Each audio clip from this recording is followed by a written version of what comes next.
Parcell was a dedicated and well-regarded veterinary technician based in Greenville County, South Carolina. She worked at the Foothills Veterinary Hospital, where colleagues described her as compassionate, intelligent, and professional, with a warm and engaging personality that left a lasting impression on clients. Outside of work, Christina was deeply family-oriented, maintaining close ties with her siblings and extended family, though her relationship with them experienced periods of strain. According to testimony from her sister, when Christina began a relationship with one John Mello in December 2008, she became somewhat distant from her family for several years before reconnecting in the mid-2010s. Christina's life revolved both around her career and her daughter, balancing professional responsibilities with her role as a mother. John J. Mello, a music producer who had lived in different parts of the United States before relocating to South Carolina, entered Christina's life in 2008. Mello had a background in music and entertainment, with reports indicating that he was involved in various projects within that industry. While he and Christina were never married, they shared a daughter born in 2012. The relationship between Christina and John was initially romantic, but eventually became strained and ended, giving rise to a lengthy and contentious custody dispute over their daughter. Mello's pursuit of sole custody began around 2015, with him being granted legal custody in early 2016, with Christina having visitation rights. The ongoing conflict between them involved frequent disagreements over parenting decisions and the child's welfare, with both the parents raising serious concerns about the other's actions and judgment at various points. Their daughter, born in 2012, became the central figure in this prolonged custody struggle. While Mello held legal custody, Christina remained actively involved in her upbringing through court-approved visitation and other parental responsibilities. The child's life was shaped by the complex dynamic between her parents, who navigated both legal disputes and personal tension over time. In January of 2016, the court, like I said, granted John Mello sole custody. Over the following months, Christina attempted to assert her visitation rights, filing for court orders to ensure she could maintain contact and influence her daughter's upbringing. The conflict intensified in the years following, with Mello alleging ongoing concerns regarding Christina's ability to provide a safe environment. In October of 2020, the dispute escalated dramatically when Mello took the child to Italy without Christina's consent.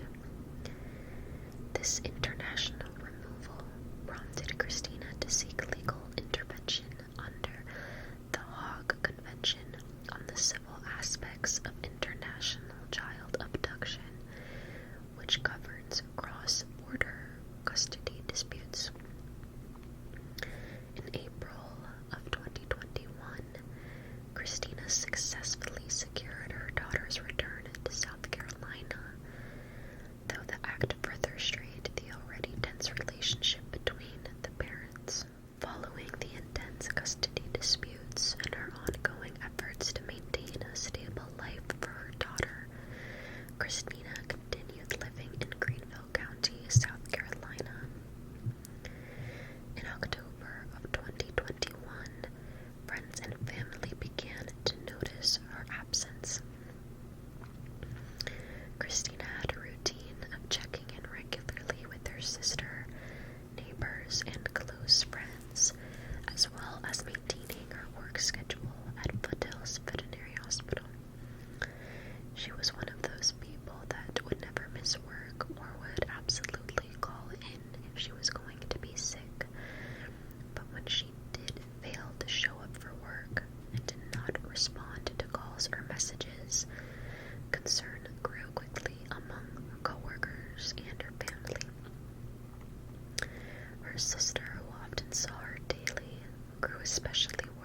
attempts to reach Christina went unanswered. By the morning of October 13th, 2021, this concern escalated to the point that her sister went to her home to check on her, ultimately discovering her body. The scene was deeply unsettling and bore signs of a violent struggle. Christina's body had been dragged across the living room floor, leaving marks on both the carpet and hardwood surfaces. The arrangement of furniture showed signs of disturbance, with the cushions displaced and items scattered as if in a struggle or in the aftermath of a purposeful staging. Surrounding her body were rose petals, deliberately arranged in a pattern around the victim, suggesting that the placement was symbolic or intended to send a message. Her clothing was also partially disheveled, and there were visible blood trails indicating that she had been injured elsewhere in the home before moving to where she was found. Despite the violence evident at the scene, there were no signs of forced entry, which implied that she may have known the person who entered, or that entry was gained without the need for breaking locks or windows. The autopsy later confirmed the severity of the assault. Christina had suffered multiple sharp force injuries, including approximately 31 stab wounds concentrated around her head and neck. Deep cuts to her carotid artery and jugular vein indicated a targeted effort to cause fatal injuries rapidly. Additional wounds suggested repeated strikes, demonstrating both aggression and precision. No other unrelated major injuries were present, showing that the fatal injuries were deliberate and calculated rather than incidental. The combination of her injuries and the staged elements, particularly the rose petals and the positioning of her body, underscored the deliberate nature of the attack. Following the discovery of Christina's body on October 13th, law enforcement in Greenville County launched an intensive investigation to determine who had committed this brutal homicide. Given the highly publicized and contentious custody dispute between Christina and her former partner, John Mello, he was initially considered a potential suspect. Mello, however, was quickly ruled out as the direct perpetrator because he was in Italy at the time of Christina's death. Surveillance records, travel documentation, and witness accounts confirmed that Mello was abroad, making it physically impossible for him to have committed the act of the kill. This critical piece of evidence redirected investigators' focus towards someone who could have been present locally and had both knowledge of Christina's schedule and access to her home. Investigators began a methodical reconstruction of the events leading up to and immediately following the homicide. Security camera footage from the neighborhood and nearby homes revealed a figure entering Christina's residence on the morning of October 13th, wearing a hoodie, a mask, and carrying a backpack, and later leaving on a bicycle. License plate readers and vehicle tracking placed a truck belonging to a local acquaintance, Zachary Hughes, in proximity to the home at a relevant time to the crime. Further review of the footage suggested that Hughes's movements coincided with the estimated time of the murder, and investigators began to focus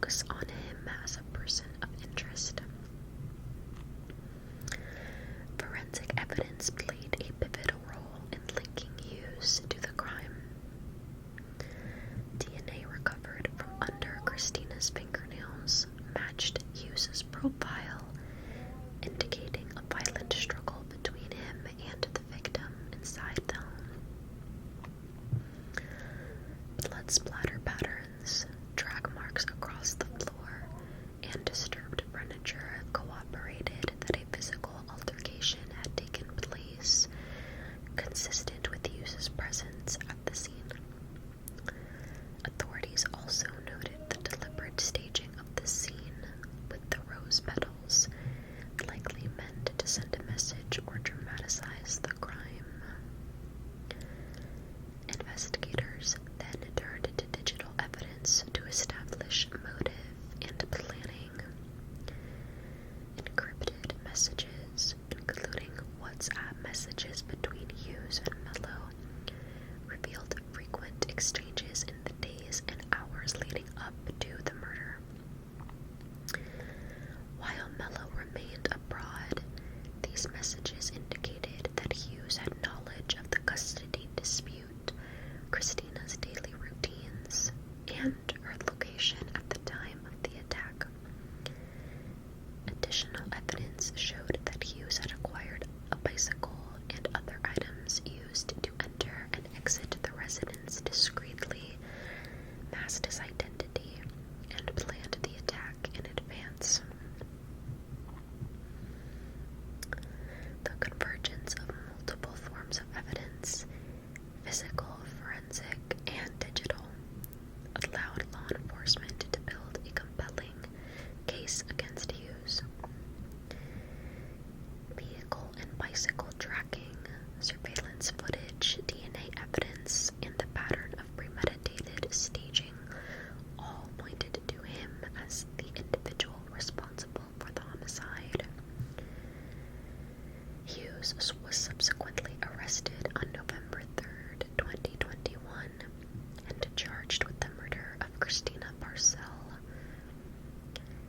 By systematically eliminating Mello as a suspect of the action of the kill due to his verified location in Italy and meticulously tracing Hughes' movements, communications, and forensic footprint, investigators were able to identify the true perpetrator. After being arrested, Zachary Hughes stated that he believed Christina Parcell's daughter was in grave and ongoing danger while in her mother's care, and that this concern consumed him for months leading up to the murder. He claimed he had tried other methods to protect the child, including contacting authorities and attempting legal or nonviolent interventions, but felt that those efforts were failing. Hughes said that he came to view the murder as the only way to protect the child, framing his actions as a mission rather than an act of personal anger.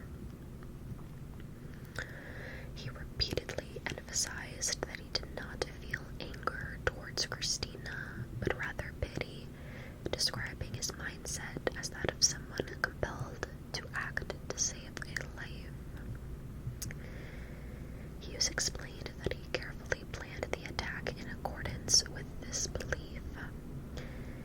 He disguised himself, used a bicycle to avoid detection, and acknowledged discussions with John Mello regarding the child's situation.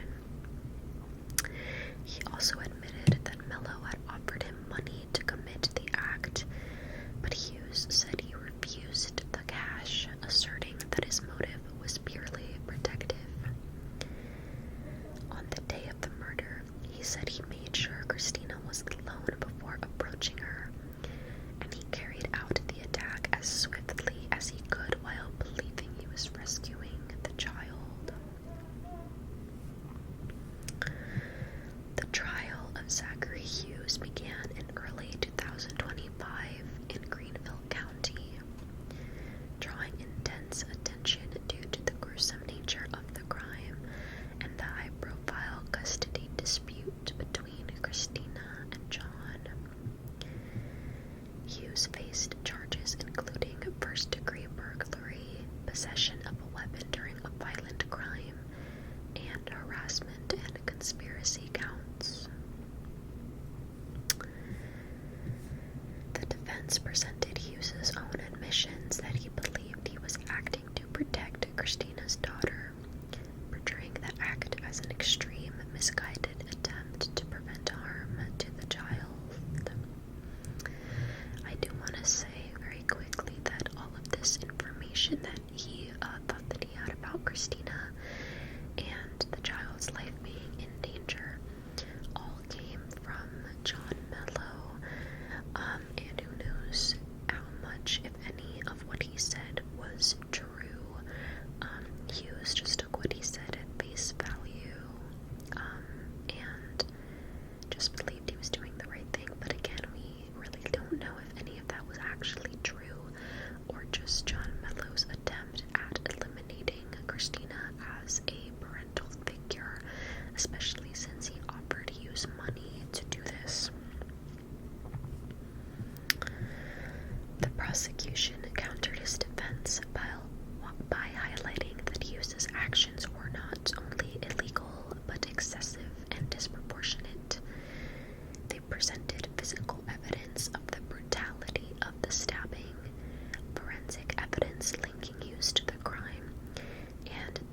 Hughes had the opportunity to seek legal remedies or protective measures through appropriate channels, but chose instead to take the law into his own hands with deadly consequences.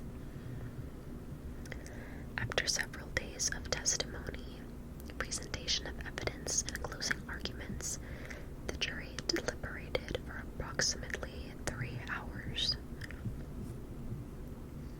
Ultimately, the jury found Hughes guilty on the major charges, including murder, first-degree burglary, and possession of a weapon during a violent crime, as well on some of the harassment and conspiracy counts. He was acquitted of lesser harassment and conspiracy charges, but of course that didn't matter really in the scheme of things. At sentencing, the court imposed a life sentence for the murder charge, reflecting the severity and calculated nature of the crime. A concurrent life sentence was applied for the burglary conviction, and additional years were imposed for the weapon possession. The shorter sentences for harassment and conspiracy were incorporated into the overall incarceration period. During the hearing, Christina Parcell's family delivered impact statements by describing the lasting emotional trauma, the brutality of the attack, and the devastating loss they had endured.